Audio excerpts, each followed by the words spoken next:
Ibu saudara-saudari umat di Kevigapan Kedu berkah dalam. Melanjutkan pembelajaran dari 2 Romo Vikap kita yang sebelumnya mengenai sakramen pembaptisan, saya akan menyampaikan mengenai bagaimana sakramen inisiasi itu dilaksanakan. Dan dasar pembahasan saya itu saya ambil dari Katekismus Gereja Katolik artikel 1229 sampai artikel 1233. Dari KGK atau Katekismus Gereja Katolik 1229 disebutkan mengenai inisiasi Kristen itu sudah sejak zaman para rasul dulu itu harus memuat unsur-unsur hakiki. Yang pertama pewartaan sabda, penerimaan Injil yang menuntut pertobatan, pengakuan iman, pembaptisan itu sendiri, pemberian Roh Kudus, dan juga penerimaan ke dalam sakramen Ekaristi. Soal lamanya persiapan, KGK 1229 tidak menyebutkannya secara eksplisit. Di sini hanya disampaikan jalan ini bisa ditempuh cepat atau perlahan.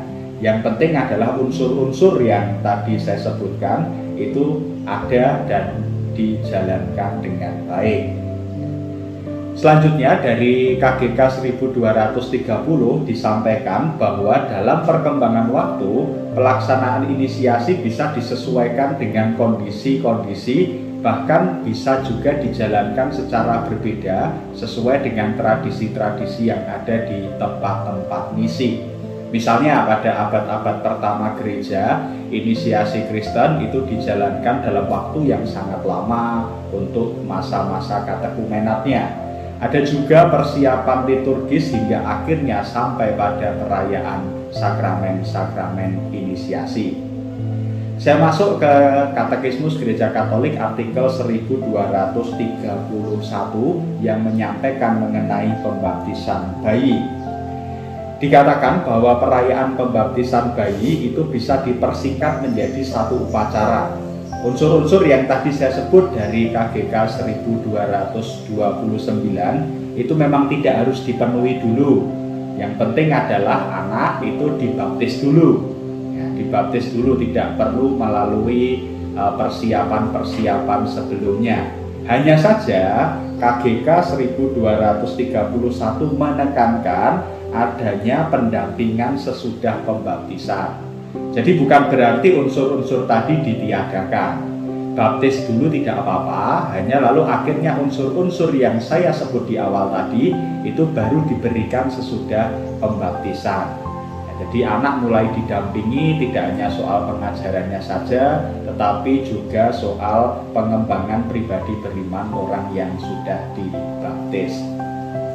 Saya masuk ke Katekismus Gereja Katolik 1232.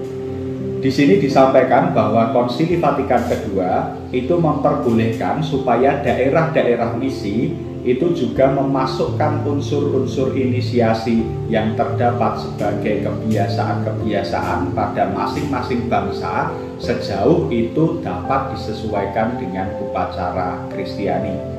Memang ada ritus resmi yang sudah dipatenkan oleh Gereja Katolik. Hanya saja gereja membuka kesempatan agar inkulturasi itu bisa dilaksanakan sejauh dapat disesuaikan dengan upacara Kristiani. Katekismus Gereja Katolik 1233 itu menyampaikan inisiasi Kristen dalam berbagai ritus gereja. Dalam ritus Latin dan gereja-gereja Timur, inisiasi Kristen itu untuk orang dewasa itu dimulai dengan penerimaan ke dalam katekumenat sampai lalu akhirnya memuncak dalam perayaan ketiga sakramen, yaitu pembaptisan, penguatan, dan Ekaristi dalam satu upacara. Dalam ritus gereja Timur, inisiasi Kristen untuk anak-anak itu dimulai dengan pembaptisan yang langsung disusul oleh penguatan dan penerimaan Ekaristi. Sedangkan dalam ritus Gereja Katolik Roma, inisiasi berjalan selama tahun-tahun katekumenat supaya kemudian diselesaikan dengan penerimaan, penguatan, dan Ekaristi sebagai puncak inisiasi Kristen. Jadi KGK 1233 ini menegaskan jika dalam ritus Latin dan Gereja Timur inisiasi Kristen, pembaptisan, penguatan, dan ekaristi itu dilaksanakan sekaligus dalam satu upacara. Namun dalam ritus Roma, inisiasi dijalankan secara bertahap, tidak dalam satu upacara langsung jadi. Kalau Gereja Timur satu upacara langsung jadi 3 inisiasi, 3 sakramen inisiasi tadi. Hanya kalau dalam ritus Roma itu dijalankan secara bertahap, mulai dari pembaptisan, penguatan, lalu puncaknya pada ekaristi. Bapak Ibu saudara-saudari terkasih, poin yang ingin saya sampaikan hari ini adalah pelaksanaan sakramen inisiasi harus memuat unsur-unsur pokok, yaitu pewartaan sabda, penerimaan Injil, pengakuan iman, dan lalu akhirnya penerimaan ketiga sakramen inisiasi. Meskipun demikian, dalam kondisi tertentu seperti pembaptisan anak-anak, pembaptisan bisa dilakukan terlebih dahulu, baru unsur-unsur pokok itu dilaksanakan setelah pembaptisan. Proses inisiasi bisa dijalankan juga menyesuaikan konteks daerah dan budaya tertentu. Yang penting unsur-unsur pokok itu terpenuhi dan bisa disesuaikan dengan upacara Kristiani. Bagaimana persisnya perayaan ritus dan liturgi inisiasi akan dibahas oleh Romo Resa di edisi Imam Mengajar berikutnya. Terima kasih, berkah dalam.